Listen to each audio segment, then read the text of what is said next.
أحيانا بعدما أمتنا وإليه النشور وبك أمسينا وبك نحيا وبك نموت وإليك النشور أشهد أن لا إله إلا الله وأشهد أن محمدا عبده ورسوله اللهم صل وسلم على نبينا محمد وعلى آله وأزواجه وذريته وأصحابه وأمته أجمعين أما بعد قال الله تعالى في كتابه الكريم أعوذ بالله من الشيطان الرجيم بسم الله الرحمن الرحيم ولا تهنوا في ابتغاء القوم إن تكونوا تعلمون فإنهم يعلمون كما تعلمون إلى آخر الآية صدق الله العلي العظيم.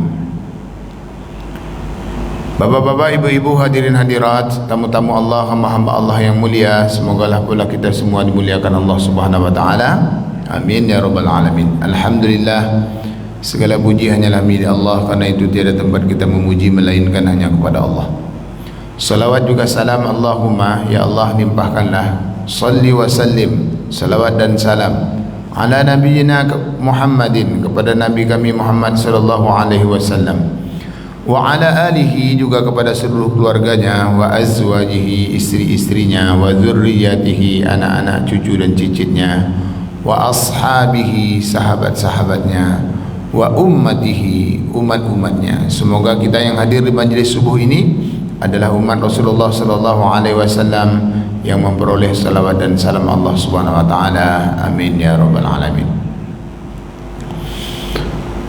Ibu bapak hamba Allah yang berbahagia,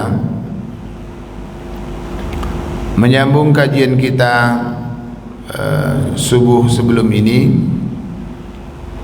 bahwa di situ disebutkan dalam hidup ini kita berjalan sesuai dengan apa yang telah Allah takdirkan kepada kita. Untuk itu kita hanya diberi hak untuk mengikhtiarkan apa yang akan menjadi keinginan, asa dan pengharapan kita. Tentang hasil itu tidak lagi menjadi urusan kita. Kalau bahasa Imam Malik itu begini, maka lakukan bagianmu, maka serahkan kepada Allah yang menjadi urusannya. Jadi kalau bahasa Imam Malik gitu. Jadi kita enggak bisa memaksa Allah tentang sesuatu yang kita tidak mengerti. Dan inilah resep bagaimana hidup kita bisa menjadi tenang dan nyaman. Karena memang dalam hidup ini kita akan dihadapkan kepada dua keadaan. Sesuatu yang terjadi sesuai dengan keinginan dan pengharapan kita. Kita berdoa ingin itu, ingin ini. Alhamdulillah, qadarullah, semua itu jadi kenyataan dalam hidup kita. Namun tidak jarang juga sesuatu yang kita inginkan justru yang menjadi kenyataan tidak sesuai dengan pengharapan itu. Namun jadi pengalaman spiritual kita tentunya bahwa sesuatu yang kita tidak inginkan itu begitu terjadi, itu rupanya lebih baik daripada yang kita rencanakan. Nah, karena itu bagaimana sikap kita? Nah, sikap kita setiap apapun yang menjadi takdir kita, maka yakinlah itu adalah hal terbaik buat kita.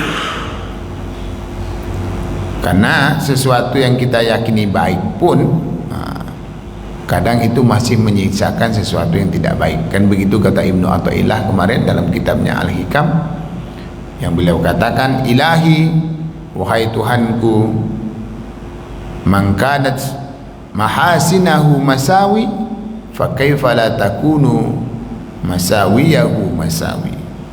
Jadi saking tidak mengertinya kita tentang hidup kita ini, sesuatu yang kita anggap baik di saat yang sama kita masih melakukan sesuatu yang tidak baik. Nah, subuh kali ini kita lanjutkan memahami takdir Allah Subhanahu wa taala. memahami bagaimana konsep adil yang Allah terapkan dalam hidup kita ini. Jangan pernah mengukur apa yang sesuatu menurut kita adil dalam keadilan Allah Subhanahu wa taala.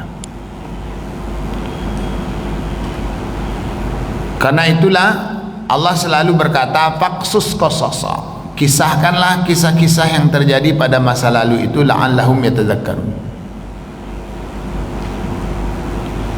Bapak Ibu sering mendengar kisah Nabi Musa dengan Nabi Khidir, ya kan? Nanti boleh ulang kisah ini dalam surah Al-Kahfi, itu dimulai dari ayat 60 sampai sekitar ayat 82. Bagaimana Nabi Musa protes kepada Nabi Khidir tentang sesuatu yang ia lakukan itu mustahil bagi dirinya. Pertama, dia membocorkan perahu, ya kan, bukan begitu? Kemudian yang kedua, dia membunuh seseorang anak. Kemudian yang ketiga, justru di suatu negeri yang ia minta bantu, orang negeri itu mengabaikannya. Namun begitu ia menemukan suatu rumah yang hampir roboh, dia perbaiki. Dan dia tidak meminta imbalan apapun terhadap masyarakat di situ. Ya kan? Nabi Musa selalu protes. Tetapi akhirnya dia berkata, apa yang aku lakukan ini bukan menjadi kehendakku, tetapi ini adalah perintah Allah Subhanahu wa taala. Jadi kadang perintah Allah tuh kita justru nggak ngerti tuh awalnya tuh. Jadi mengapa Nabi Musa ini tadi protes? Atas keterbatasan akal Nabi Musa kala itu dan akal kita tentunya, bahwa kita terkadang memang nggak mampu menjangkau keinginan dan kehendak Allah Subhanahu wa taala itu. Tapi sebenarnya begitu dikisahkan mengapa ini kok harus begini, ternyata Allah punya tujuan yang lebih besar di dalamnya. Nah, hari ini orang sering bertanya tentang kisah Palestina yang terus didera oleh jajahan Israel. Nah, nanti boleh kita kaitkan tentang konsep keadilan ini. Kita mulakan firman Allah ini. Kata Allah begini, ini kisah terjadi tatkala umat Islam itu kalah dalam perang Uhud. Ya, kita yang awalnya sudah dalam tanda petik di atas angin memenangkan peperangan ini, tetapi akhirnya kalah. Ya kan? Dan beberapa sahabat gugur menjadi syuhada dalam perang ini. Ya, orang-orang lalu berkata, kira-kira macam mana nih? Mana Tuhan nih sekarang nih? Kita kok bisa kalah pula nih? Kalau gitu. Sekarang kan kasus Palestina ini, saya selalu ditanya oleh jemaah, ada enggak Tuhan nih sekarang nih? Kok dibiarkan orang Palestina ini setiap hari lulu lantak mati sekian-sekian anak-anak orang tak berdosa? Ditanya. Ya. Coba kita mulakan dari perang Uhud ini. Jadi mana Allah Subhanahu wa taala yang memiliki kekuatan yang bisa melakukan apapun yang ia kehendaki? Mengapa dia biarkan kita kalah? Lalu Allah berfirman untuk untuk mematahkan kelebayan ini. Ya, jadi Allah nggak pengen berlebay-lebay. Kalau bahasa sekarang kan berlebay-lebay. Apa kata Allah? Wala tahinu fi ibtigha'il qaum. Kata Allah, dan janganlah kalian lemah hati atau putus asa fi ibtigha' dalam mengejar kaum itu tadi, artinya dalam mengalahkan orang-orang kafir kala itu. Jangan kalian putus asa, jangan kalian melemah. In takunu ta'lamuna fa innahum ya'lamuna kama ta'lamun. Tahu enggak kalian, kata Allah, apa yang mendera kalian ini? sesungguhnya mereka juga mengalami hal yang sama gitu. Jadi orang-orang kafir itu juga pernah mengalami kekalahan. Jadi Allah coba ingin ngajak berpikir realistis tuh. Kalian dulu ingat tak ketika perang Badar jumlah kalian cuman 313 orang kata Allah. Sementara orang itu 1000 orang. Kalian menang. Nah, di mana kira-kira kalian merasakan kehadiran Tuhan kala itu? Ketika itu kan orang-orang berkata, ini enggak pergi perang nih ya Rasulullah. 313 orang menghadapi 1000 orang. Ini bukan pergi perang nih, ini pergi mati nih. Ini pergi mengantarkan nyawa, enggak cocok nih. Enggak seimbang. Bahkan dalam catatan sejarah kala itu, pedang yang dimiliki oleh masyarakat Islam kala itu yang berjumlah 313 orang ini, pedangnya bukan masing-masing satu pedang satu orang. Dicatat oleh sejarah ketika itu satu pedang untuk 5 orang gantian. Bisa pula perang pedangnya gantian. Jadi kalau ada satu sahabat telah bisa menjatuhkan lawannya, ini mau dieksekusi nih, pedang tak ada, panggil kawan, pinjam pedangnya bro. Kayak gitulah. Nih aku udah jatuh satu nih, bentar, pinjam aku lagi, kayak gitulah. Tapi ya menang, ya kan?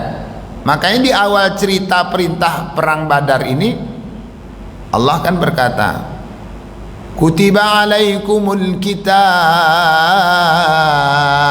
diwajibkan kepada kalian untuk berperang kata Allah. Wa huwa kuruhul lakum, padahal hati kalian ketika itu sangatlah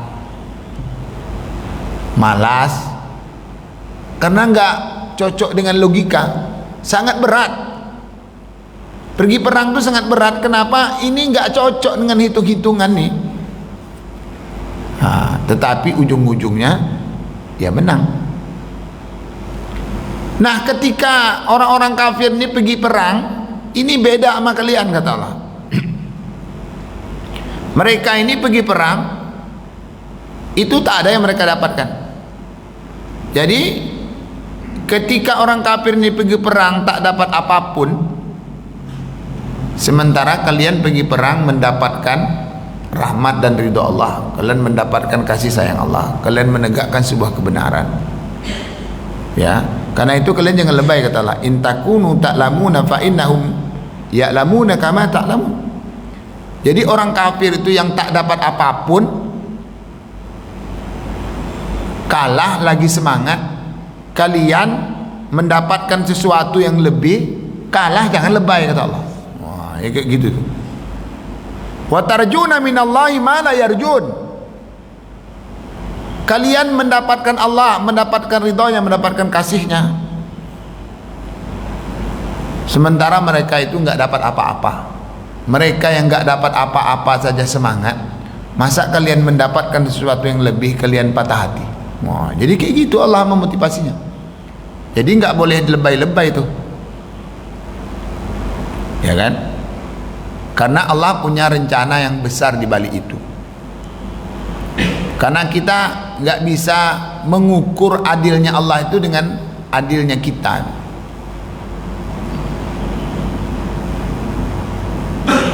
Ketika kita menengok kasus Palestina hari ini, itu kan di mata kita bahwa orang ini seolah mati sia-sia, padahal enggak. Karena itu Allah katakan, wala tahsabanna alladhi qutilu fi sabilillahi amwata.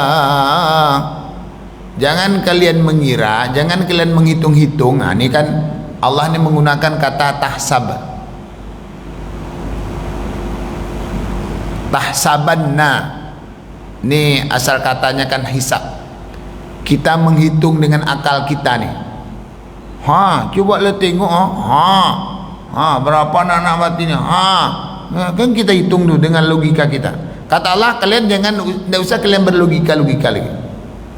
Sesungguhnya orang-orang yang dibunuh fisabilillah itu sebenarnya kata Allah dia enggak mati. Bal ahya, dia itu hidup. Di mana dia hidup? Inda rabbihim, di sisi Tuhan mereka. Di mata kita memang dia mati, kehilangan nyawa, tetapi di mata Tuhannya mereka hidup. Bahkan inda rabbihim itu yurzaqun, mereka tetap menerima rezeki dari Tuhan mereka. Nah, Bapak Ibu hamba Allah yang berbahagia, ini yang kita kadang nggak nyampe di sini nih cara mikirnya. Yang kita nampak itu kita amarah ketika mereka itu terbunuh, ketika mereka mati, lalu kita emosian. Padahal sebenarnya orang ini mati sedang menuju surga Allah Subhanahu wa taala. Justru bagi mereka ini jalan mudahnya menuju surga Allah gitu. Lah sebenarnya mereka beruntung gitu. Kita ini enggak jelas akankah akan mati menuju surga atau nanti mati justru menuju neraka. Ini enggak jelas. Ketika kita sibuk menghujat Allah, justru nanti mati masuk neraka sudah. Kan gitu. Jadi anak-anak yang bergelimpangan mati itu mereka sedang menuju surga Allah Subhanahu wa taala. Nah, karena akal kita terbatas nih, kita katakan wah ini dia teraniaya.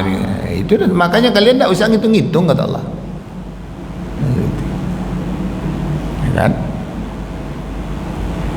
Maka sama dengan kisah Nabi Khidir dan Musa tadi, karena Musa menyibukkan diri dengan logikanya,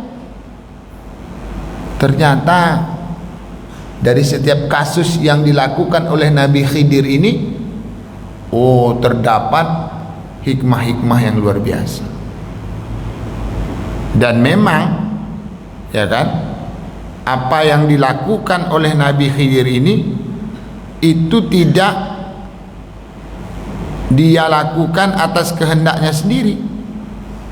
Ia lakukan itu karena katanya ini kan perintah Allah Subhanahu wa taala kepada aku, bukan aku karang-karang sendiri katanya.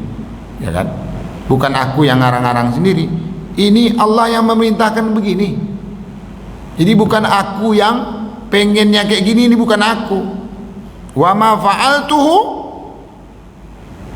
an amri, dan aku tidak melakukan semua ini melainkan adalah apa yang telah Allah takdirkan kepada aku.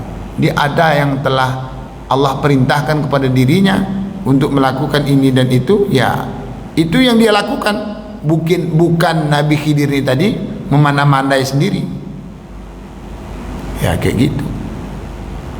Nah, ketika kita juga mengalami hal yang sama, sejatinya itu dalam settingan Allah Subhanahu wa taala. Nah, ibu-ibu, bapak-bapak hamba Allah yang berbahagia, kembali ke cerita perang Badar tadi, maka hikmah terbesar di sini, kalau kita mengalami sesuatu yang tidak bersesuaian dengan keinginan kita, maka kita jangan lemah hati. Ya kan? Kita jangan lemah hati. Apa misalnya keinginan ibu bapak tak sesuai dengan ekspektasi, maka jangan lemah hati, karena sejatinya Allah punya rencana yang justru sangat indah.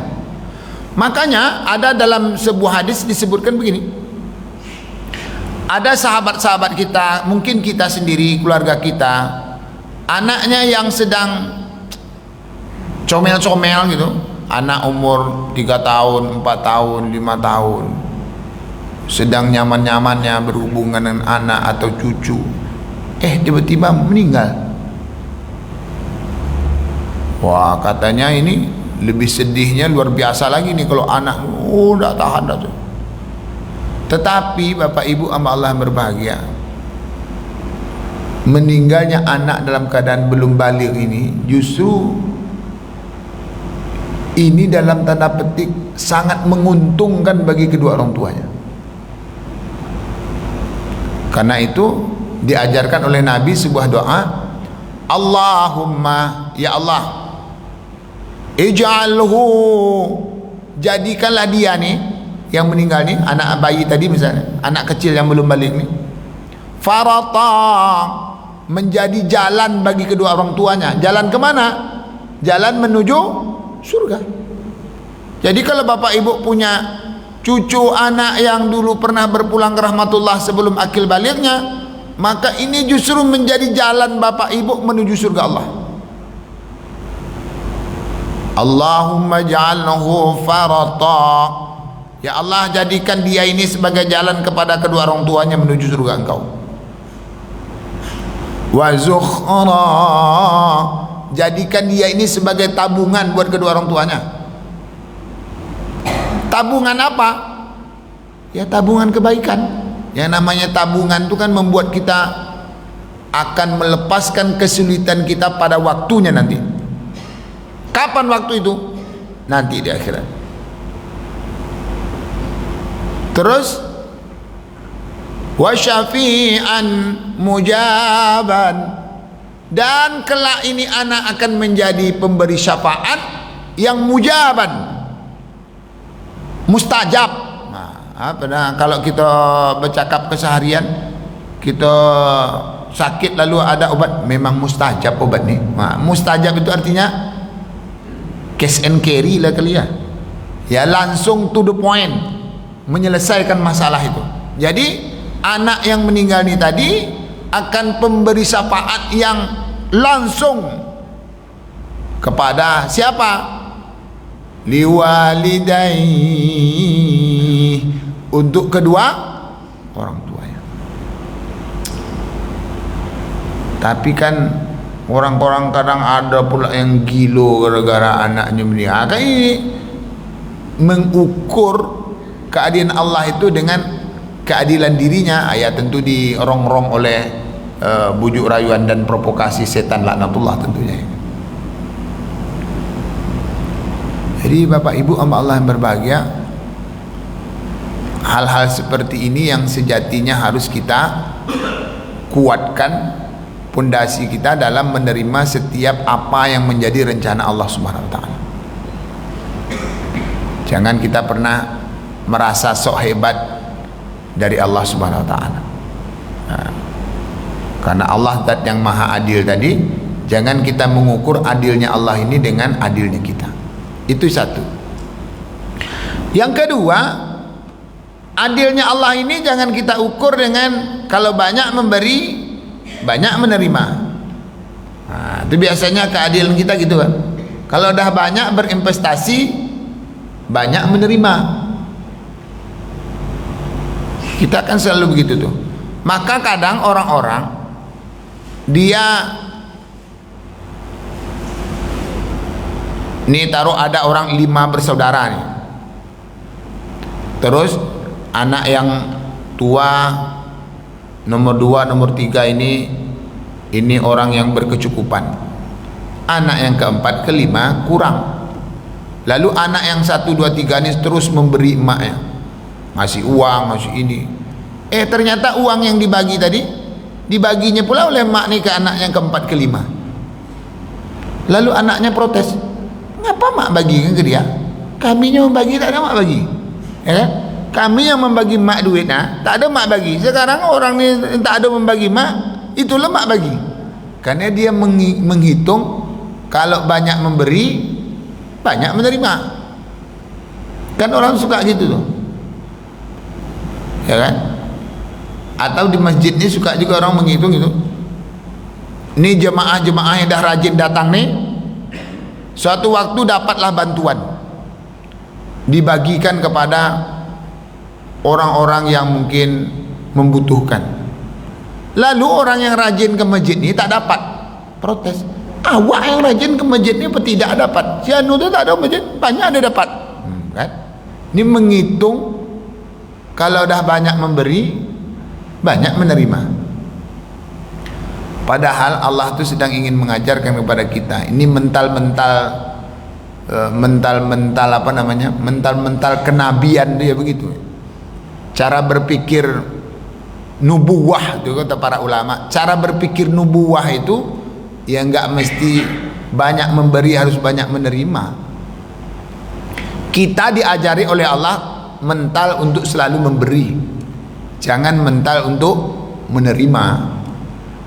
Maka kita datang ke masjid ini bukan untuk mendapatkan apa-apa di dunia ini. Kita datang ke sini karena memenuhi perintah Allah SWT. Jadi kita nggak peduli mau dapat apapun dari dunia ini. Sementara orang-orang yang tadi di luar itu, dia butuh untuk diberi agar melembutkan hatinya datang ke masjid ini. Kan kayak gitu dia. Kalau ibu-ibu, bapak-bapak yang udah rajin nih, ngapa juga dibagi ini? Kan dah ikan dalam belangu namanya ini. Ya kan?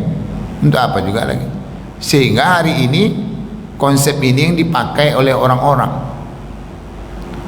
Awak tim suksesnya masa awak lu ndak dapat? Akhirnya ujung-ujung pecah kongsi, ya enggak? Kan gitu tu. Awak yang latih, awak lu ndak dapat. Karena memang kita mengukur keadilan dia begitu. Kita yang membuat, kita harus dapat. Kayak gitu-gitu. Mental-mental seperti ini nih, ini akan menjadi biang perpecahan. Kalau konsepnya tidak gitu. Kalau memberi, ya udah, ini mental memberi. Al yadul ulya khairum min al yadis sufla. Orang pemberi itu lebih baik daripada si penerima. Jangan mental si pemberi lalu menjadi mental si penerima. Ini beda. Ya kan?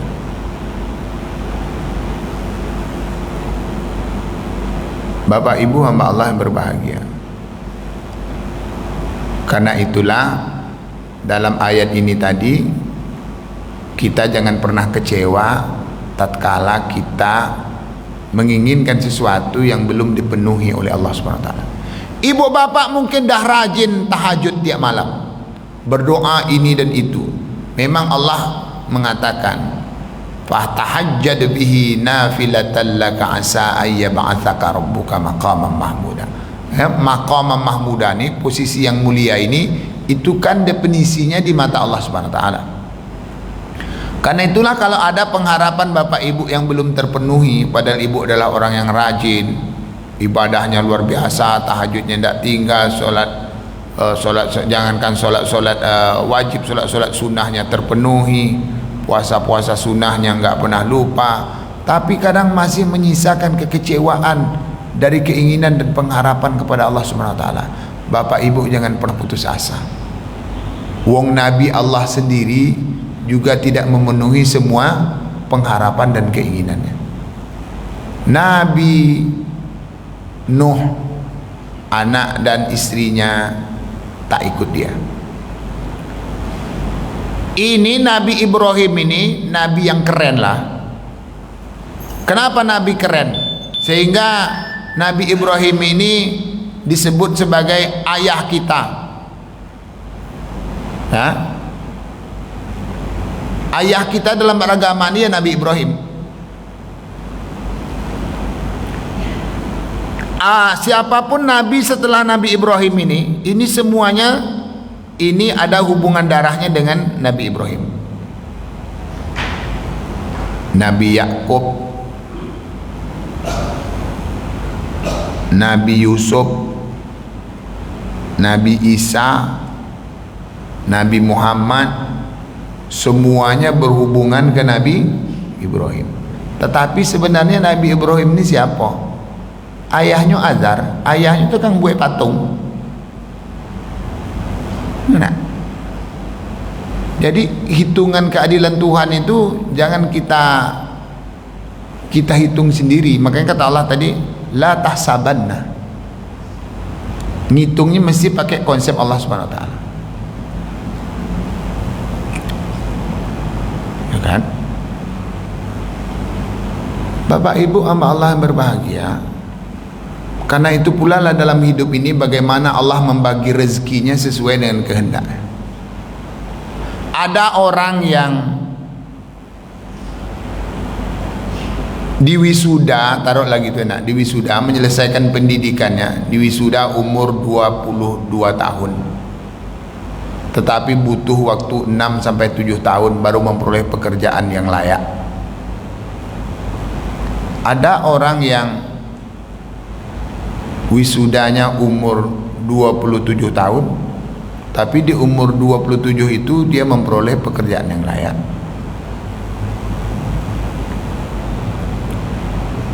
Obama itu umur 55 tahun sudah pensiun dari presiden 2 periode. Enak. Tetapi Pak Prabowo baru ingin memulainya di umur 70 tahun. Ya enggak? Ya, kita nggak ngerti bagaimana Allah membagi nikmatnya ini. Ya kan? Karena itu kita nggak perlu syirik dengan apa yang telah Allah takdirkan. Tetap fokus dengan takdir yang Allah berikan kepada kita.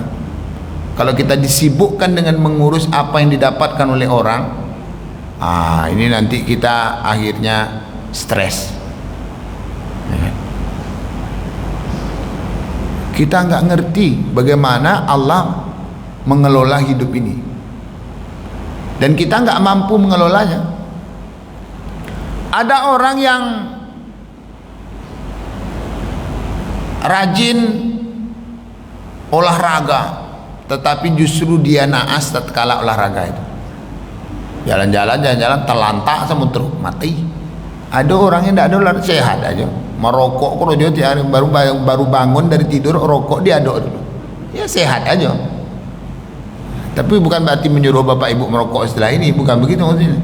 Tapi ya kita nggak ngerti gitu maksudnya. Di samping memang ada juga orang yang merokok nih ya hidupnya jadi azab, ya kan? Ya ada. Tapi ya begitulah hidup.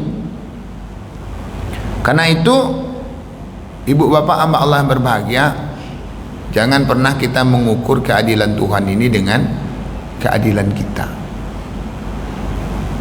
Nah, sebab itulah kata Allah tadi disebutkan, kalian jangan lebay. Wa tarjuna minallahi ma la yarjun. Ibu yang tadi doa setiap malam di tahajudnya belum diperkenankan, jangan putus asa. Karena sebenarnya ibu bisa bangkit untuk tahajud itu sebenarnya sebuah nikmat yang tak dapat nak dicakapkan betapa luar biasanya. Sementara orang-orang mengangu talalok, ibu itu tidak nikmat yang dapat oleh semua orang, bapak ibu. Bisa bangun tengah malam itu bukan nikmat ecek-ecek. Sementara orang tengango lalok, awak bangun.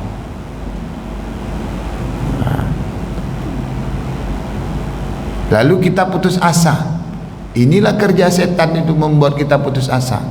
Cobalah kau tengok tuh, kau yang bangun tiap malam aja dah ada apa-apa dah. Si anu tak tengoknya, mana Tuhan kau? Kan kacau tu. Kalau kita ingin mengukur konsep adil itu dalam banyak berbuat banyak dapat, bukan kayak gitu. Nah, bapak ibu hamba Allah berbahagia, karena itu di akhir kisah ini, di akhir kajian kita ini, saya akan mengungkapkan beberapa kisah. Kita mulakan dari kisah yang tidak tidak dari kehidupan orang muslim lah. Yang populer misalnya nih Thomas Alva Edison, penemu lampu nih. Ibu bapak pernah enggak membaca kisah siapa Thomas nih? Thomas Alva Edison ini orang yang IQ-nya di bawah rata-rata. Dia ini dikeluarkan dari sekolahnya. Kalau dia sekolah, dikeluarkan dari sekolah itu karena Thomas ini tidak mampu mengikuti materi pembelajaran yang dibuat dari sekolah, dan ini dianggap dia telah mengganggu kawan-kawannya. Maka Thomas ini dikeluarkan dari sekolah. Cara mengeluarkannya ini, dikirimlah surat oleh pihak sekolah ke orang tua Thomas, kepada yang terhormat orang tua Thomas, salam kami dari pihak sekolah berterima kasih karena Bapak telah menitipkan Thomas untuk kami didik. Tetapi kami mohon maaf, mulai saat ini kami enggak mampu mendidik Thomas, karena itu Thomas kami pulangkan kepada orang tuanya. Thomas kecil waktu itu enggak ngerti apa isi surat enak. Bakaja-kajanya kayak mak ada surat mak. Dia tengok ni maknya surat. Macam mana lah luluh lantak hati mak dia. Kalau ibu lah nerima surat tu, ibu bawa parang ke sekolah nak. Adenlah bayar uang pembangunan kalian keluar gitu kan. Tetapi dalam catatan sejarah ini orang tua Thomas, tepatnya emaknya, berkata kepada Thomas, ya udah nak, nanti besok kamu nggak usah sekolah lagi. Besok Thomas sekolahnya sama mama aja. Keren. Thomas besok sekolahnya sama mama saja. Mama yang ngajarin. Gimana-gimananya nanti kita belajar berdua. Lalu diberilah kesempatan kepada Thomas untuk berkreasi oleh emaknya.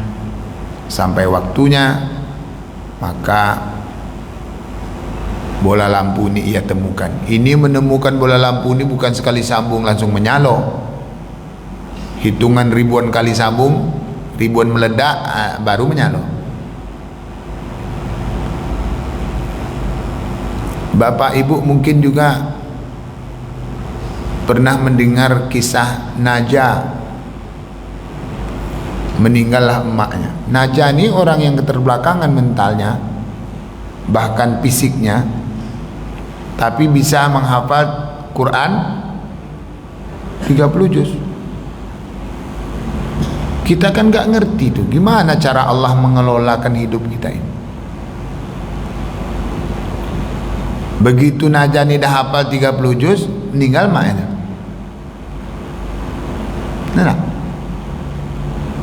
Kalau kita mau berkaca dengan kenyataan-kenyataan hidup seperti ini, ya sebenarnya ini membuat hidup kita menjadi tenang. Dan Allah itu memang sangat adil gitu, ya kan.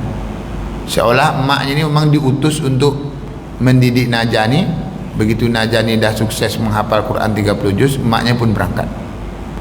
Orang-orang tu, Tuhan dah adil, Najah yang kayak gini tinggal. Karena itu sekali lagi jangan kita ukur Allah itu dengan akal kita yang sempit. Padahal sebenarnya Allah telah mengutus emaknya ini untuk melahirkan dia, lalu mendidik dia dengan baik. Lalu anak ini dah hebat, emaknya pun selesai. Mirip-mirip sinetron lah rasanya tak? Ya memang begitulah. Nah, ibu-ibu, bapak-bapak, hamba Allah yang berbahagia.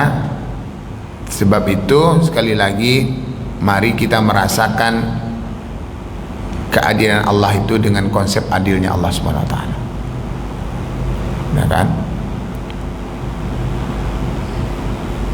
Kita yang sudah baik-baik ini, kalau memang ada hal-hal yang belum kita dapatkan sesuai dengan keinginan dan rencana, tetap bersemangat, karena kita yang kita tuju adalah radhiyallahu anhum wa radu'an. Kita ingin menuju ridhonya Allah Subhanahu wa taala, sehingga Allah ridho ke kita dan kita pun meridhai Allah Subhanahu wa taala pada waktunya nanti di surga.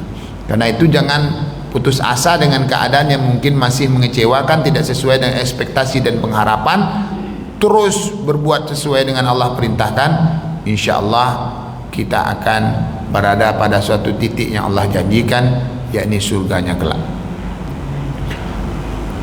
Terus kadang-kadang ibu-ibu yang ini tadi, bapak-bapak, kita-kita yang sudah rajin bangun tengah malam dan tahajud segala macam ini, kita ukur aja.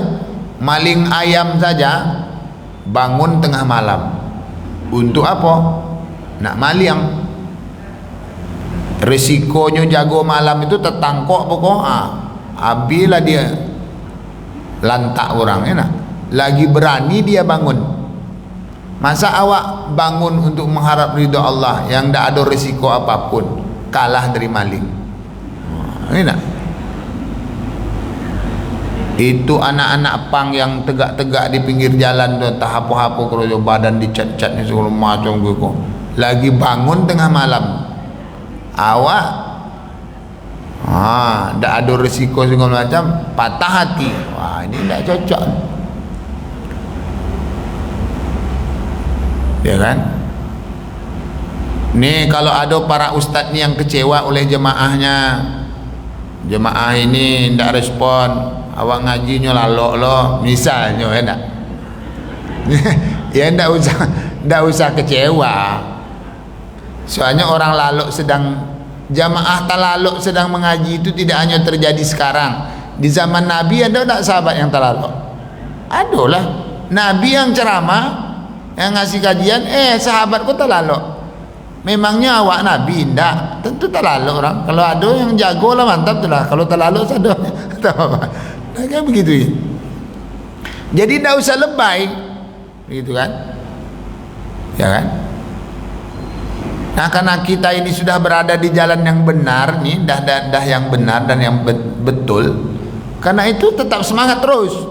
Berbagai rintangan dan halangan ini akan terus ada untuk menguji kekuatan dan konsistensi keistiqomahan kita dalam menjalankan kebenaran. Nah, kita yang begitu dihargai oleh jemaah, kadang siap kajian kecuali Senin dan Kamis nak dapat sarapan, dapat iko, masa lemah hati. Sementara itu geng-geng narkoba itu harus saling bunuh-membunuh untuk mendapatkan pasar mereka masing-masing, lagi bersemangat dan teguh hati. Masa kita memperjuangkan kebenaran ini harus lebay? Nah, kayak gitu dia. Jadi menghitungnya itu harus kayak gitu supaya kita tidak lebay, dan Allah melarang kita lebay. Karena itu kata Allah, wa tarjuna minallahi ma la yarjun. Ya kan?